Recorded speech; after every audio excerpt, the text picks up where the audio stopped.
Good morning, good evening, and good afternoon. Welcome back to Nerdin' Out. My name is Evan. I'm joined by Nathaniel and a couple other people here. So Doug and Nick have already been on the podcast before. Hello again. What's up, guys? And then our friend Morgan is joining us for the first time. Hi, everybody. Yeah.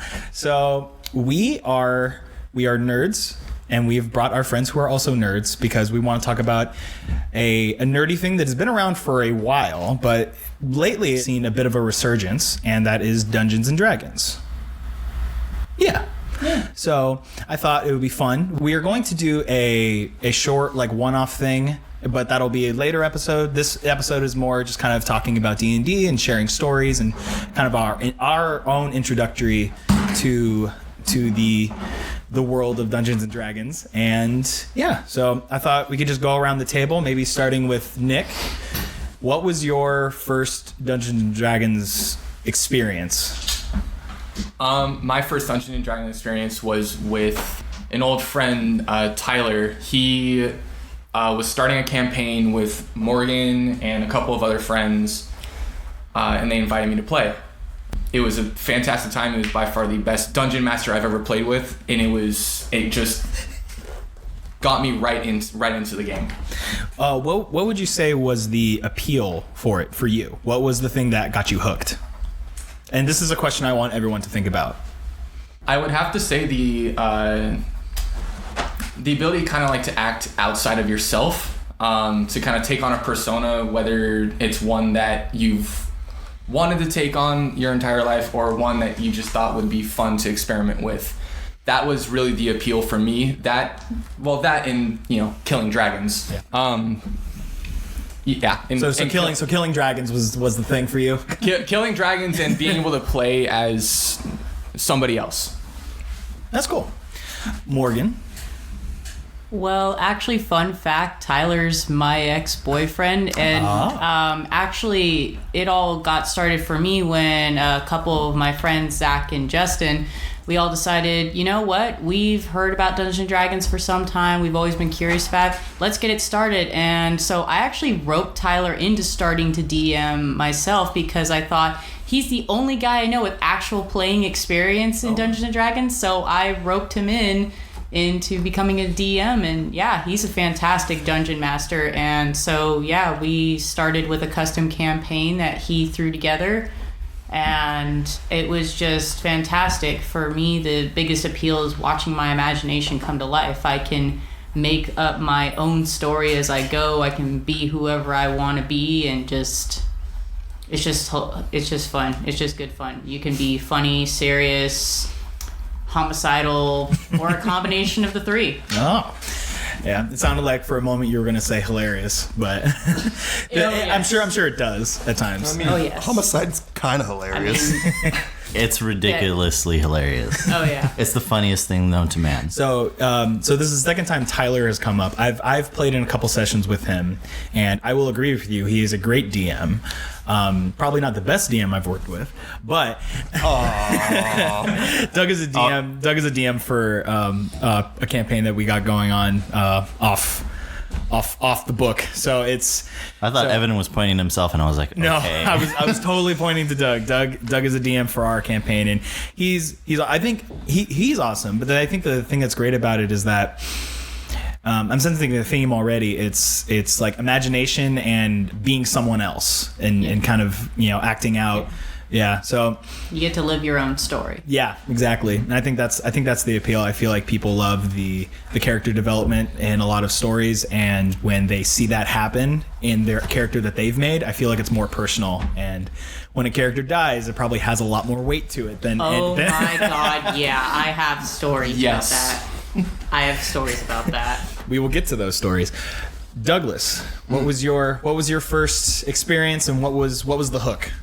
For me personally, my first experience was That deep, beautiful voice of Butter, by the way. I know. That's what happens when you go to a metal show and forget you have a podcast recording. Oh, that's what happens. Okay, got it. Yeah. Like lube to my ears. So my first experience was with a group from high school. We were, we were a couple years out of high school now, and one day I was over at my friend Croce's house, and they kind of just dropped a D&D book in front of me and said, "We're playing this. You want to join?"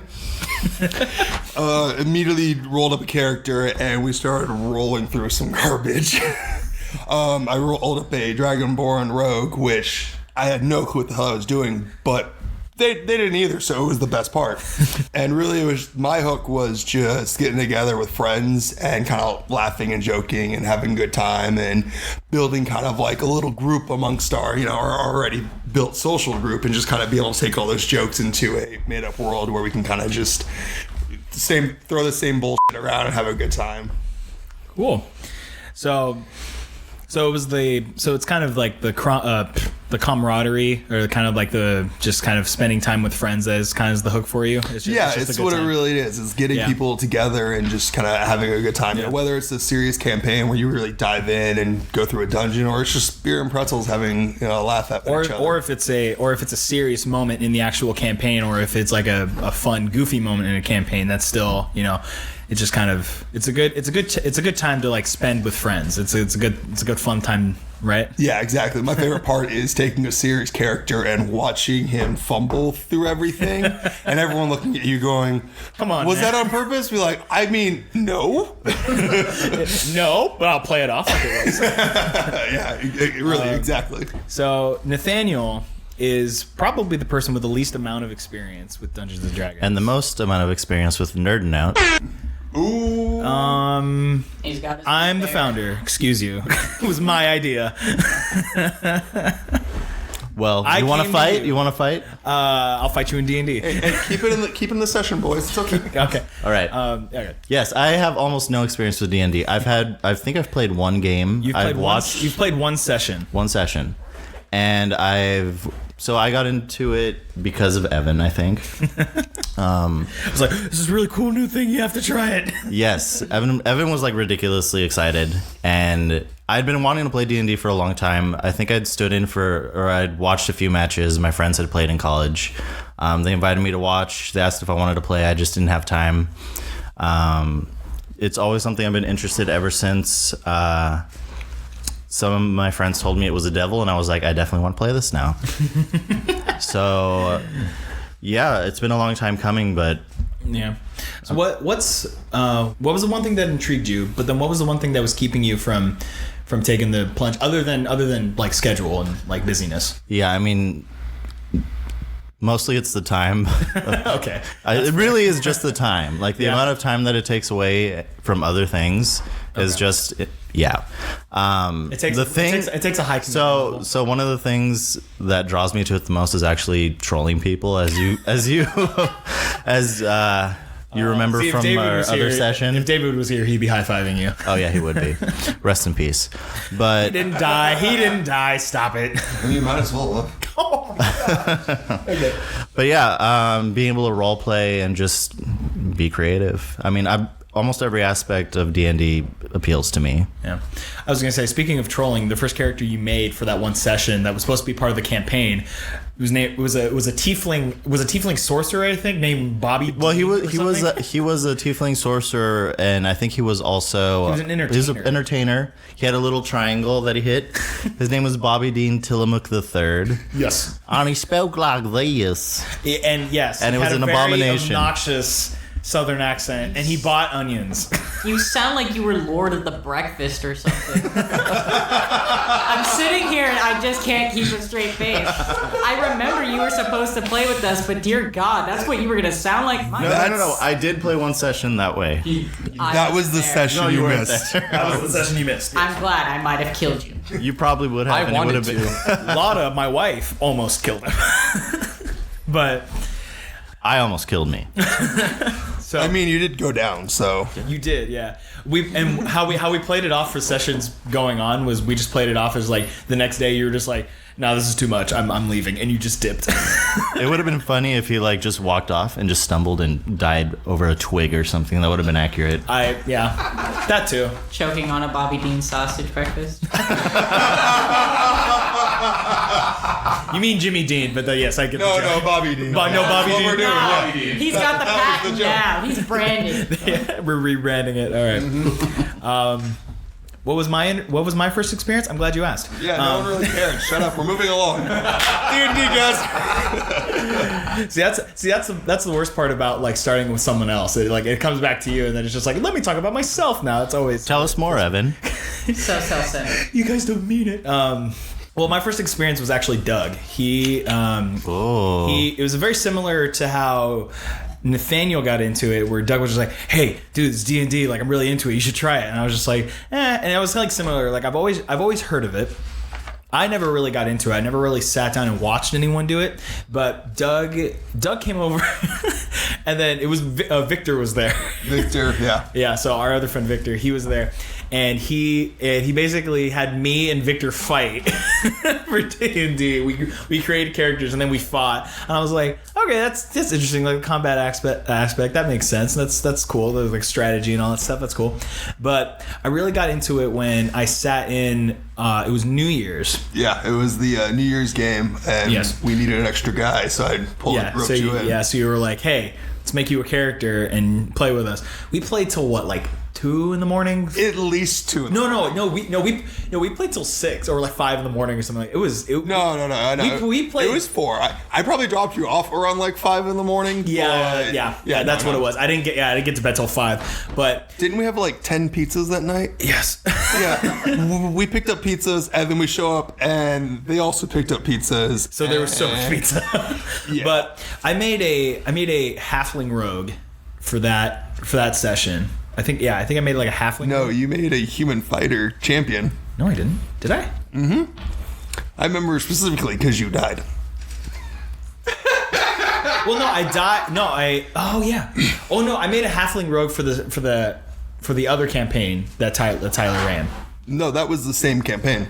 That was. Yeah, you only dropped in one time. Okay. Yeah. Well, So Yeah, that's right. so we came in for the New Year's thing, and Tyler was the DM. It was you, Nick, Wesley, and Justin that were Yes. there. Was there anyone else there? I believe Ray was there. Ray was unless there, he yeah. missed there that session. I believe. Ray's actually my older brother. Yes, Ray is Morgan's older brother. And wasn't Morgan there? I think Morgan was out of town that session. I was out of town that session, and remember, Tyler's the ex-boyfriend, so there were some sessions I did not show up to. I see. Things were a little weird. Yeah. Okay, so yeah, I jumped in there, and that was my first like real experience sitting down and like playing and rolling and all that stuff. And I think I'm on the same page with Doug, and just the memories and the stories that you create with the people like sitting at the table with you. I think it's a mixture of that and also just like the storytelling aspect and creating a character and seeing his or her story develop into a way that kind of, maybe you don't see going. Maybe you have an idea for like who you want this person to be, but just like any person, they grow and they experience things and they change and their ideals change and stuff like that. So I think that is it's a cool thing, and you create these people that almost become like living people, and it's a very fun, addictive game and world, and it's very fun. So that's my little thing about how I got into it and why I love it so much. I thought that was never gonna end. I'm totally kidding.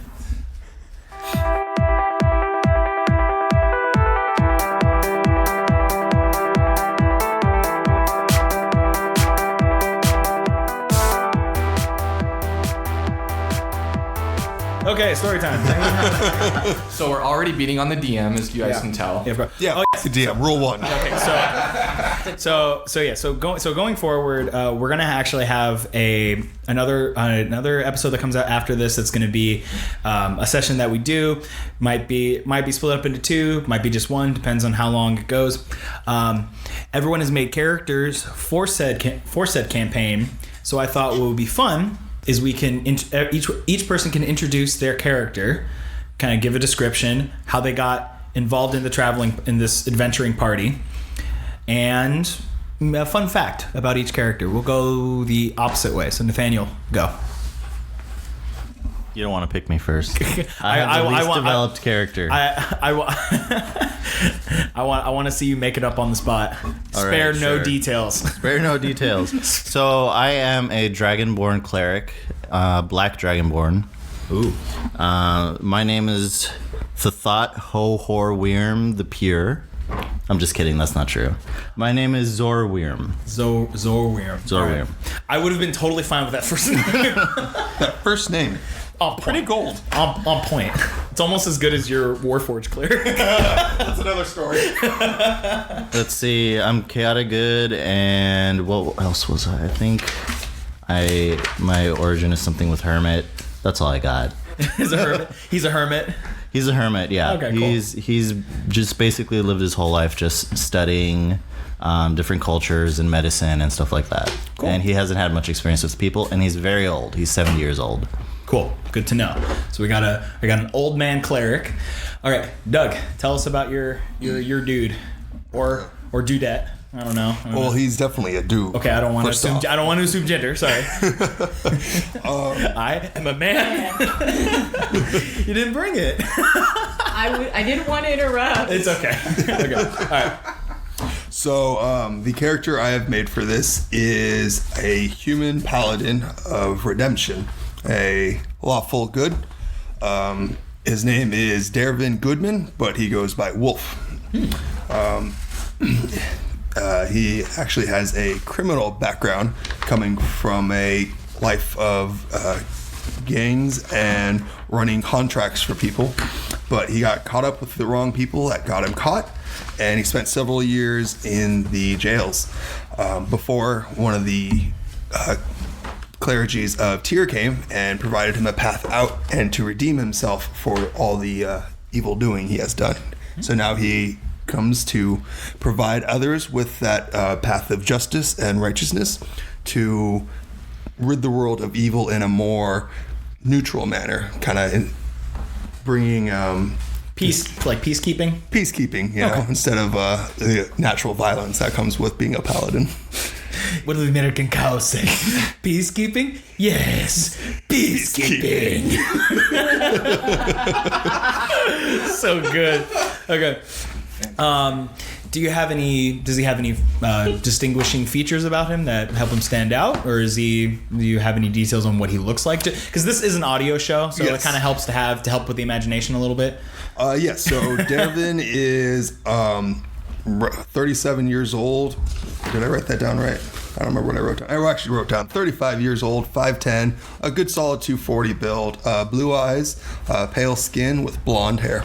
All right, cool. So he's a douche. Got Fabio up in here. So yes. just wait. So he's basically just like a Kyle. No. Hey, it's totally Kyle. No. Kyle's never make it past 22. They die from kidney stones that develop in their from drinking too many monsters. Yeah, exactly. Okay, Morgan, tell us about your tiefling. All right. So I know you only just made this character a couple days ago. actually, she's a character I've had in the really? background for a long time. Okay, cool. I played a one-shot session with some of my brother's friends. Oh, okay. And literally came up with her within an hour because I had no idea what to do. But yeah, she's a tiefling warlock. Her name is Asphyxia Umara. Of course it is. Fun fact, her mom gave her that name because she wishes she had smothered her. Yes. Am I the only one who's laughing? Asphyxia's daddy liked to masquerade as a very handsome human man, so when he hooked up with her human mother, she was none the wiser until Asphyxia was born that she had hooked up with a tiefling. Wow. Okay. And as some more experienced players may know, tieflings are not well received and are often the subject of racism and abuse. Mm-hmm. But I'm very excited to play her. She's going to be Pact to the Tome as well, so she is going to have a lot of cantrips and spells to play around with. And excellent. As far as her personality and appearance goes, she has lavender-colored skin, dark red hair, black eyes, Like black. all Think black? like those Okay. lenses that cover your entire eye, Right. entire thing, no pupil. Okay, cool. And she has two. Just wanted to clarify. Oh yeah, and then she has two long vertical horns that curl at the ends that are also black. Okay. And then otherwise, her personality, she's a bit guarded, obviously, because she's had a bit of a troubled start to her Right. life. Naturally. She was abandoned from an early age in the slums, so she does have a soft spot for other people who have been discriminated against or possibly given a poor lot in life. Okay. But she's learned to embrace her stereotypes and basically just fuck shit up with it. She loves to run with it. I love it. See, I'm going to interrupt because I thought me and Nick's character were going to be best friends. No, me and Morgan's characters are going to be best friends. We're gonna it up together. Oh, we have to first...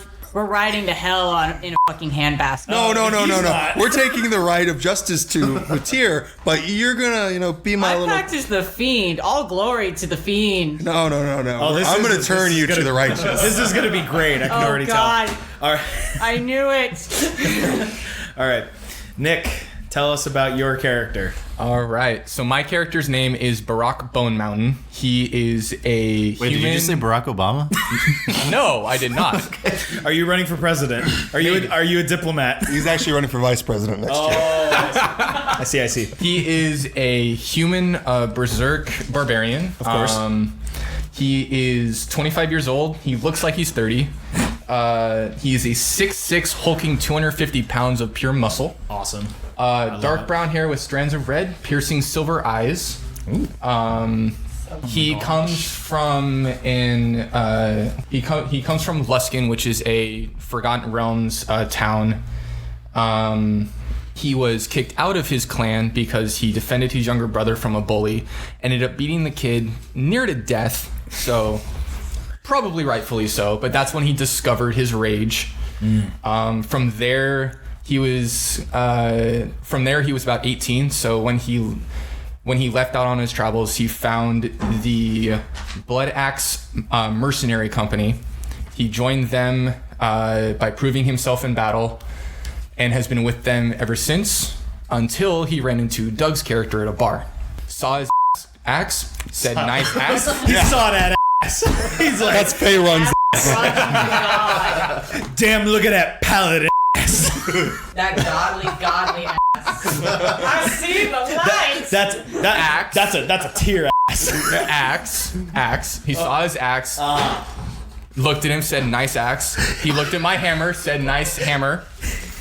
And it just went from there. Did you care to say, can I ask you a question? No.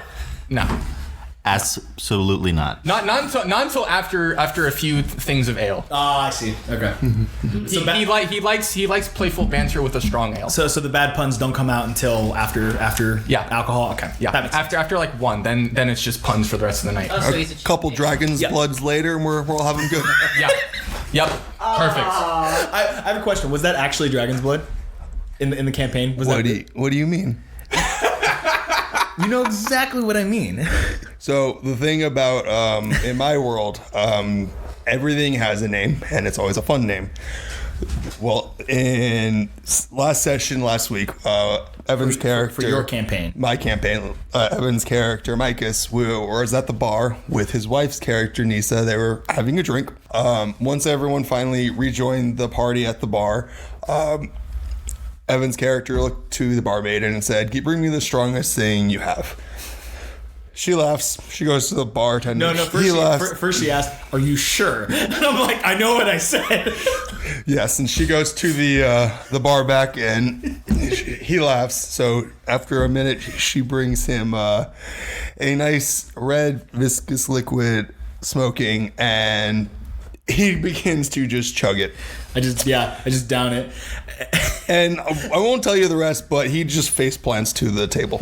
Yeah. Well, I could tell you the rest. I do that. First, you ask me, you do that? And I'm like, yes. And then you're like, okay, make me 3 Constitution saving throws. And I'm like, really? And you're like, yeah. And I'm like, And what did you roll? I rolled a 1 first. Which imposed disadvantage. So that means I have to roll twice, take the lower roll. I roll an 11, then I rolled a 1. So we're at 3 levels of exhaustion. And then I roll 7, and then I roll a 2. 4 levels of exhaustion, and they just took a contract up from the king to take a caravan of supplies to some neighboring towns in the morning. Yeah, we're leaving in the morning. My character's at the guild hall while this is all happening, Yeah. by the way. So my character's going to show up at your inn tomorrow Yeah, and go, what the hell? No. What's gonna happen is like I'm gonna be on the back of a wagon in one of the caravans, just sleeping for 2 days, basically. Well, Yeah. because Yep. I'm gonna sleep this night, and that's 1 level off. I still have 3, and then it's a 2-day travel back to the town that we came from. That's where the caravan's going. So there's 2 nights. I'm still gonna be at 1 level of exhaustion. So it's like, Sir, I'm not helping sir, carry you. Your roads now are covered in bandits. You think you're getting 2 days rest along this nice, quiet summer road? Maybe we can disguise him as like a couch or something. You're gonna have to do something. Well, I'm not carrying him. You know what I look no like. one's gonna carry me. I can't carry him. He is the fighter. He's the biggest I'm character. the book nerd. My wrist will break trying to carry you. I know. I believe you. Yeah. So that was fun. And So that's funny story number 1. There's- embarrassingly about art. I have another embarrassing story for my character. Oh, we'll get there. But actually, I did want to ask you a question, Evan. You wanted to ask him a question, or I'm asking him the question. You asked us about our characters. Tell me about your world you're dropping us into. I would like to tell my character's nickname first, if I may. Go for it. The Mountainous right. Masochist. The mountainous masochist. So a hard bottom. You have a calloused bottom. Yes. I also forgot to mention how old my character is. I feel like that's relevant because we have a distinctly old dragonborn in the How- party. Just 28 years old. And also, another fun fact, her main goal is to find her mom and get revenge. So, Cool. yeah, I'm sorry. I feel like that was kind So of Morgan's character is the youngest. No. so does she want to go back and smother her mom, basically? Oh, yes. Yeah. Oh, yes. yes. I'm gonna give Okay. that So sweet tooth to answer Doug's question, the world that I'm dropping you into in this one shot is the land of Hylia. And so you guys took a contract from. You guys found there was like a big poster board in the citadel of Hylia, basically, and there was a posting on the wall that said a town was being raided like every other night. And so you guys were like, okay, that's like we need some coin, so let's go check that out. So to give a brief overlay, the town that you guys are in is a large town / like small city. So it's fairly, it's a fairly big town, but not big enough to be a city. Is that kind of the good description of that? Yeah, I think so. Okay, so this is on the northern part of the continent. So if you go north about a day and a half or so, you get the docks, you get the beach, you get the docks up there, but it's kind of like an old fishing, like Alaska, dock. So not you won't want to take a beach trip up there, right? And then to the south. Wait, we're not going on vacation? No, you're not. Actually, you're actually going the opposite direction. You're going south to the forests. That's where you're going. Oh, a camping trip. Yes. I love. Yes. So to the Lots of things smash. to the south of We're this going town. on a slaycation. To the south of this town that you guys are going to, which is called Giltsburg, is the forest. It's a very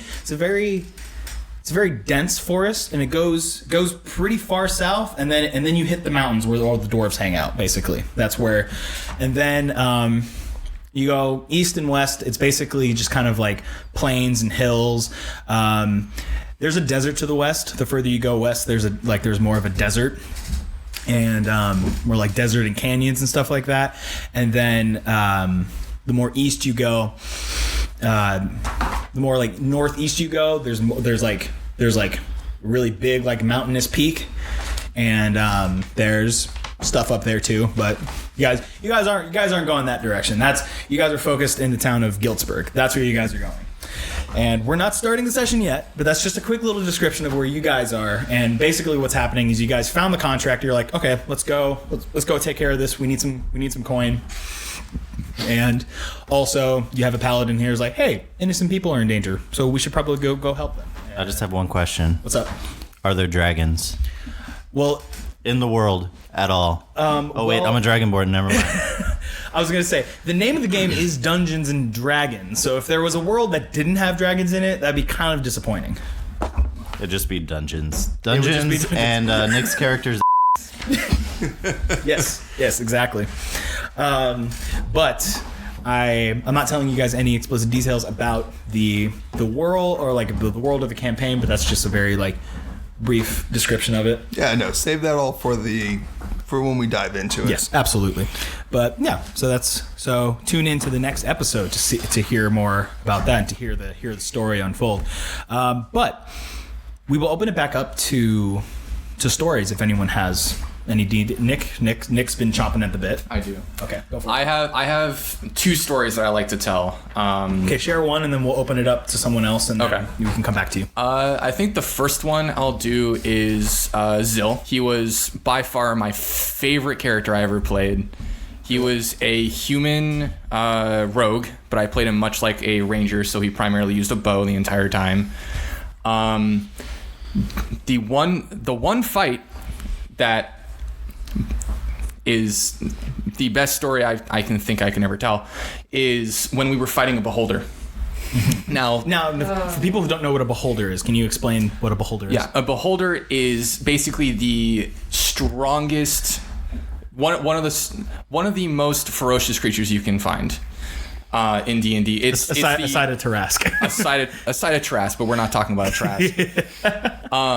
It's the iconic monster. It's on the cover of the monster manual. It's basically this floating eye, essentially, like this creature with one giant eye and then 10 stalks, right? I think it's 9. 9 stalks, each with the an big eye in at the the middle end. is the 10th eye. Yeah. Each eye stalk does a different ability. It does a different and it's also ray. got a bunch of teeth. Yes, it also got a mouth with a bunch of teeth. It's a very scary monster to fight because it can really say over your party. You could say we're adults. Oh wait, I wasn't sure. Well, I mean, I was gonna say like censoring's the thing. So That. So I don't advise f***ing it. a beholder, yeah, no. don't do that. I don't Don't advise do that. that. Tell me how to live my life.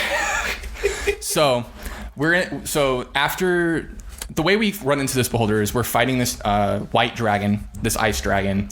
We end up almost killing it, but the beholder kills it first, and it comes down, and we start fighting it right after fighting a dragon. Now, that's really hard to do because we're already we were at like half HP at that point. Half HP, no healer of any kind. Mm-hmm. Oh no, we had your paladin at that point. Yeah. So a little healing, not enough. I could lay my hands on you. So we're all kind of ourselves in this, and my character, being the rogue, runs away and hides behind a wall, but I keep nailing him with arrows. I keep every single shot I would fire at him, I would hit about 80% of the time, something like that. I would say it was 80. Yeah. So the beholder starts targeting me because I keep hitting the damn fucker. So he misses 3 or 4 times. I think it was 4 times. It was an easy 4 or 5 times. Okay. That fight went on long. We had a paladin with an axe, a fighter with a sword, and at that point, was that Wesley's sorcerer or No, that no. It was his fighter, the blood pact fighter. the blood pack fighter? Yeah. Oh, you mean the monster hunter? The monster hunter. The monster hunter, yeah. And Justin was playing a monk. Yes. So way too much melee, and you were the only one who could hit it. Yep. Because the dang thing can fly. I couldn't reach it. Yep. None of us could. None of them could reach it. I was the only one that could reach it. So it finally hits me with a ray, but it incapacitates me and makes me frozen, basically. He pulls me 10 feet toward him, and I'm sitting here like, don't fucking kill me. Next ray, don't fucking kill me. Well, The ray hits me. Does he kill you? Let me get to that part. He hits me. Tyler rolls the damage, and when he says the full damage, I'm like, I'm not insta-killed. And he just looks at me and goes like, wait, you hit 0 HP? And I'm like, yeah. It's like, oh boy, you just dropped the ash. And I sit there like, are you fucking kidding me? And I start crying. Ash. Like, I loved this character. Oh no. Zill was ash and confetti. Yes. I kept his ashes in a container on my belt. Oh. Yeah. I was heartbroken. I needed to take like 5 minutes just for myself after that fight. Damn. Because this character I loved so flipping much. I still tear up whenever I talk about this. I feel that in my soul. Woof. Okay. Does anyone know how to follow that? I mean, do we want to save yours? I feel like it's better. Well, I was gonna say you have. I know there was one character of yours that you love named Finn. Finn. Oh, my baby I've heard many stories So of Finn. I will. My baby. If Finn is on the chopping block, I'll talk about Finn, and I think we should move to Morgan because Finn plays into Morgan's character for that he campaign does. as well. So, Finn was actually my second character in this campaign with our DM Tyler at the time. I was still really new to the game. I think I was playing with you guys for probably 4 months before my rogue died. That sounds about right, yeah. And because I was still figuring everything out, and I was like, well, I don't know what I'm doing. I'm going to play a character that doesn't know what he's doing. So I rolled up Finn the Human Fighter from Adventure Time. And that is exactly how I played him. 17, young, obnoxious, clingy, loved weapons. He picked up everything he could touch. I'm gonna be honest right now. I know your character played into mine pretty hard. I did not make that connection until just now. I did not even think about that until literally this moment. Now, mind you guys, that was years ago. It was like funny. 3 years ago. It's funny because I saw Morgan's face and I saw like the look on her face, and it was either, oh my gosh, that just clicked, or really that's how you were playing it, because I didn't see that at all. I was going to go either one of those ways. It was really hard to role play him as the way I really wanted to play him as the character in the show. But I was like, I'm not going to take every detail from the show and put in my character because it's a very different style world. He didn't wear like a weird white bear hat. No, he couldn't. But I did have a green cape that I got from sweet. Dragon Wing. Oh, cool. That's dope. That was That's an awesome magic item I got to make. But so the character, because I was playing him as a little unsure of himself, not sure how to kind of work in the world. Did you use any of Finn's catchphrases from the show? I wanted to, but it was just kind of it didn't click. You know, with the style that Tyler was playing and the world he dropped us in, I was like, you know what? I took the concept and I'm making it my own. Okay. And it worked out very well. I really wanted to do. You didn't do like a cut and paste thing. No, it's too much to do. I can respect that. That makes sense. Yeah, because I did want to do like the 2-weapon fighting and all that kind of stuff, but as we kind of developed him, it didn't make sense. Did you get far enough to get the archetype? Oh, absolutely. What I archetype was did you go with? Battle Master. You went Battle Master? Yeah, and that was a lot of fun. The best fighter, in my opinion.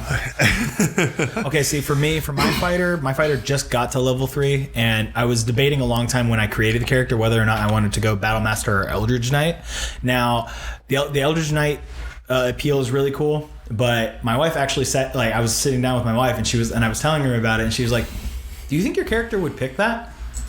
And I just went, The best way to pick stuff for your character is to think whether your character itself would pick it. yeah, and this kind of goes back to, like, you know, what I love about D&D is that it kind of forces you to make character decisions, not player decisions. Mm-hmm. So it's like, I would love to like just throw fireballs around and do a bunch of really cool stuff with magic, but Micus, my fighter, he's a half elf. He kind of like, he doesn't like the elf culture, and he doesn't really like that side or anything. So it's like, why would he try to like perform magic? That's very much an elf thing. So it makes me so I was like, damn, he wouldn't choose that. He wouldn't go that way. He would probably go Battlemaster because he fought in underground rings and like he likes to like learn different styles and stuff. Like he would totally do that. She was like, cool, then you should probably do that. And I'm like, damn, you're right.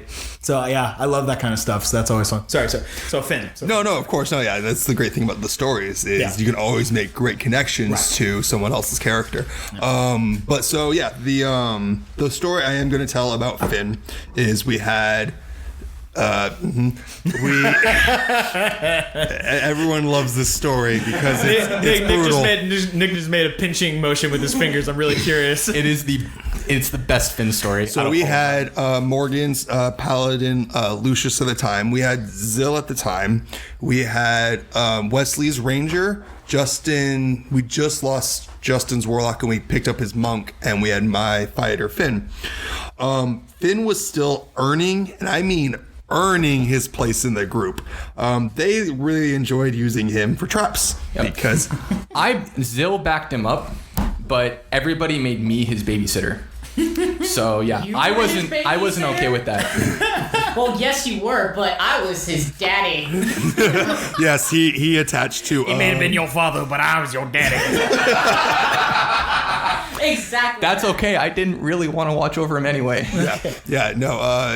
Finn really attached to Lucius because the background I gave him was the city of Greenus they saved during this campaign, Horde of the Dragon Queen, was where Finn originally saw them and watched Lucius stand up to the big bad guy of that first setting. So, the story I told him is he tracked them down and joined up with them after a little convincing. And then after we make our way from Greenus, and I track them all the way up to these swamps, forget somewhere like the northern west region of Faerun. Forget what swamps they were called. They were, I have no idea. It's been too long. Yeah, exactly. But the big thing about these swamps is there was a castle in there, kind of being taken over by these lizard folk who were actually being held hostage by the cult we were following. So as we're making way through this entire castle, there's a lot of doors for us to explore, lots of places for us to check out. And Finn actually kind of gained the trust of one of the lizard folk by teaching them how to blacksmith. And the one lizard folk I mainly taught how to blacksmith and made himself some makeshift armor and adorned it with spikes. And so we end up calling him Spike. And he was our lizard folk leader. He was a good boy. Mm-hmm. Yes, he was. Yes, and we led them down to the lower dungeons where we knew the cultists were hiding, waiting to ambush us. And we were asking them to wait for us to explore the rest of the castle before we adventured down with them to take care of the cultists with them. And they said, "No, we're doing this now. You gotta figure your shit out." They marched themselves down to the dungeons and took care of the cultists for us, while the rest of us explored the rest of this castle and the towers. But what Nick wants me to get to, a very particular spot, was us running away from a pack of, I believe they were hellhounds, or... I believe, that's what they were. Yeah. It was a pack of hellhounds that were chasing us through the castle, and my character Finn found a golden telescope that he wanted to take with him. He's like, yeah, it's treasure. This is coming with me. He broke it. He immediately broke it as he touched it.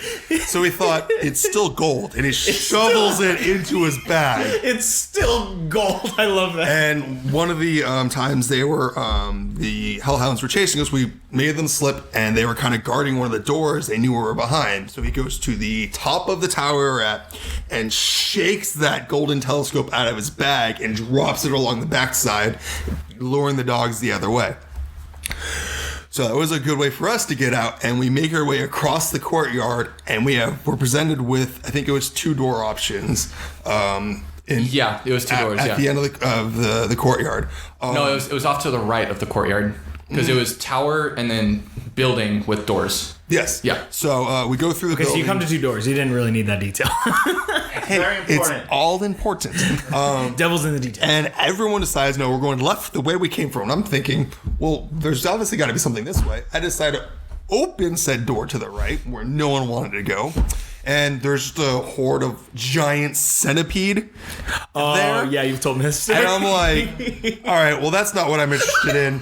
My party's going that way. I'm following. And Tyler's like, did you shut that door? I'm like, no, why would I? And we book it down the other door, God. slam it shut, barricade it behind us. But we're still left with the option. Is the Hellhounds know where we're at again? And we have to get across the courtyard. I guess we said, F it. We have the advantage now. We know where they're at. We can get at them. And we charge the Hellhounds and we start taking them out. You know, this is a good fight. Just, you know, an easy, clean fight. But Tyler decides to roll for the centipedes on the initiative chart.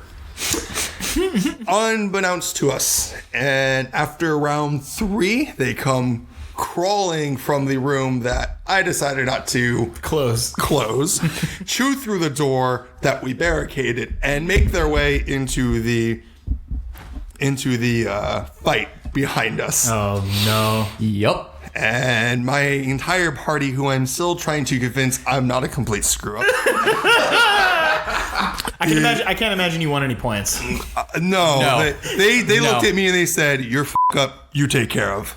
So I had to take on 5 giant centipedes by myself, which all swarmed me, began crawling up my legs and gnawing at me. One of which decided to crit. Now, for those in D&D, you know, everyone crits are, you know, the max damage and stuff, and everyone's always like, oh, it's a headshot, or you cleave the head off, and Tyler's like, yeah, this thing bites your head. I'm like, but it's on my legs. Yeah, not that head. Balls of steel. It's just kind of a silence, and it's like, Oh no, we died laughing. Everyone immediately smiled and went, this is what you get, twerp. And they lost their shit. For a solid like 5 minutes. Solid 5 minutes. It was nothing but jokes for a solid 5 minutes. So Centipede bit your Centipede bit my in the middle of combat. I'm sitting there smacking my sword. Like, get off me. And that's not the worst part. No. The worst part is being poisoned from that bite. Suck out the poison. Oh yeah, someone has to suck out. So we are. Nobody did. We are at the crossroads of finishing up this combat. I'm poisoned. Everyone's looking around going, what the hell? No way to take care of it. And I'm thinking, well, someone's got to get it out, right? Now, this is when we just picked up Justin's character as Monk, and we liked using Justin for a lot of cringy activities. So after some That's putting it mildly. hard convincing, I got that poison out. He sucked your dick. Yes. Okay. As great as that story is, we have time for one more story.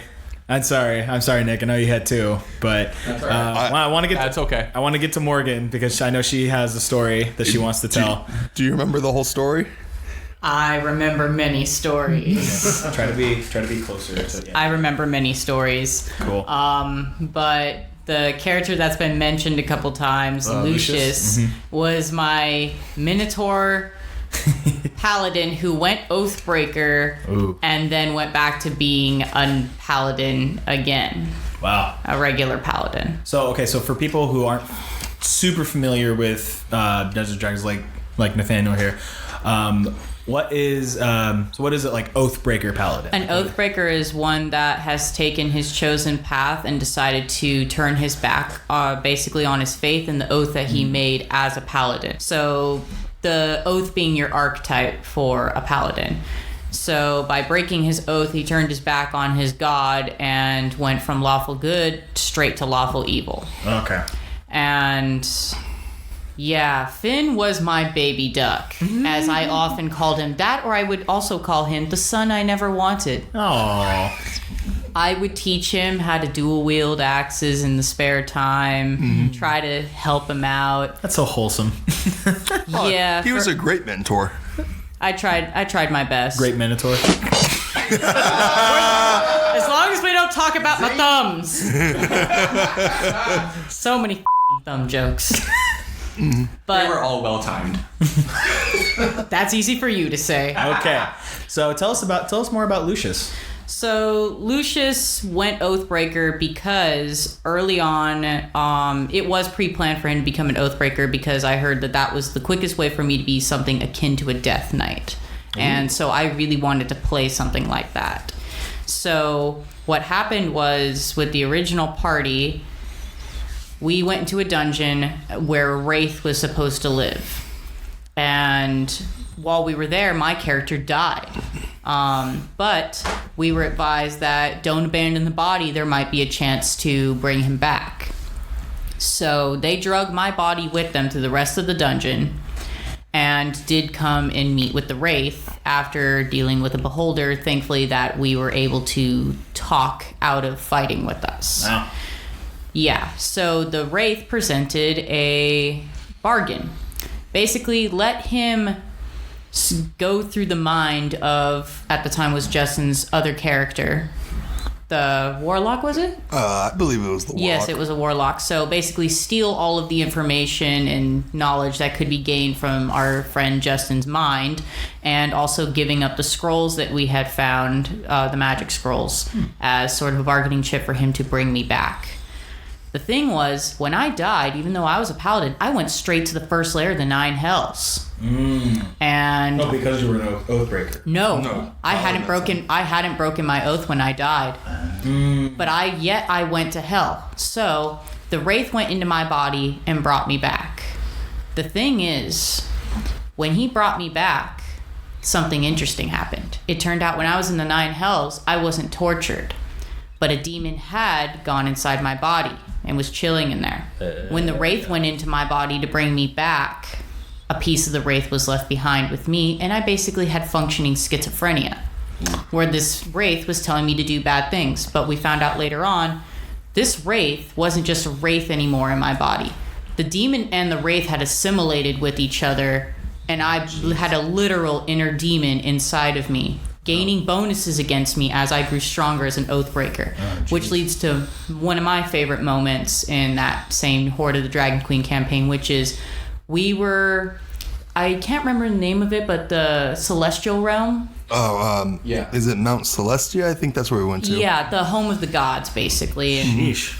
we were there I was gonna say that's probably as late game as it gets. That was, we were like 70% of the way through. yeah, it was like 13th level. Okay, and I yeah, was the so- last member of the original party left, by the way, at this point, because we had been playing for 2 years. Yeah. And he had lived through all of it. But That's we impressive. went there, and I met with Torm, which for some people, if they don't know, that's one of the gods you can choose to have your oath to, depending on what your oath is as a paladin. And he's the god of justice. So I met with Torm because he told me personally, you need to come see me now, because I was still an Oathbreaker, and I was in his realm. So he came to tell me that I'm willing to welcome you back in the fold, and he told me some hard truths about myself, like what my family had really done to me as a child or attempted to do, what his real purpose with me is, and that he put me in the 9 hells to test my faith, and I had failed. Ooh, okay. But I was being given a chance to redeem myself. But I had to defeat the demon I had created within my own body and mind, and I had to be willing to go back into the fold, so to speak. So he pulls the demon that's been growing inside of me out of my body. It's like, so it's fight. It's literally like a demon wraith hybrid at this point that's super powerful because it's still gaining bonuses from me because it's within my range of my dark aura. Right. So it's beefed itself up off of my evil intentions and bad thoughts. It's beefed up off of my whole self, and then he brings and just snaps the party into there, and it's like, okay, go fight your friend's inner demon. In which that was a bad fight. That fight went on for, I think, 45 minutes of us trying to take this thing down. That was bonusing off of her. There was nothing we could do. Yeah. I couldn't be. I can just imagine. I can imagine the guy just ripping it out, and then like Mortal Kombat music plays up. Basically. But also imagine the fact that I was a paladin who wielded an axe. I could try to do my spells and stuff, but if I wanted to do any serious damage, I had to be close enough to give it bonuses to take a swing at the thing. So it took about an hour for us to kill this thing, and then I was given the Holy Avenger sword afterward and welcomed back into my fold, but I never became fully good again. But long story short, that was one of my favorite stories with this character, and his death absolutely broke my heart. We actually had a moment of silence and everything. We had a proper funeral for him. I cried. I literally cried and had to be held. It was just... Yeah, I think it just goes back to the beginning where we talked about like seeing characters. 2 stories we've already had people. You got both Nick and Morgan like crying at like the deaths of their characters. It's very I think it's awesome, and I think this is just a couple of really cool examples of just like what happens like when you go all in to D&D, not just kind of like stay on the surface level and just kind of like just play around with it. If you actually have to get in and really enjoy all this stuff. But I think this has been great. I think that's all the time we have for this episode. Next episode is the session. So we're actually gonna be rolling dice and hitting things and role playing. It'll be fun. Hell yeah. Dun, dun, dun. So follow us on Twitter, Nerding Out. Follow us on Facebook. We are on Spotify, iTunes, Podbean, the OG place where we started. The streams go up to YouTube immediately after they're uploaded. So if you have any suggestions for ideas, email us at nerdingoutpodcast@gmail.com, and maybe we'll do a thing that you suggest or whatever. Maybe that'll be fun. So, Nathaniel, do you have any lasting thoughts? No. Cool. Thank you so much for joining us. We'll see you next time. Bye.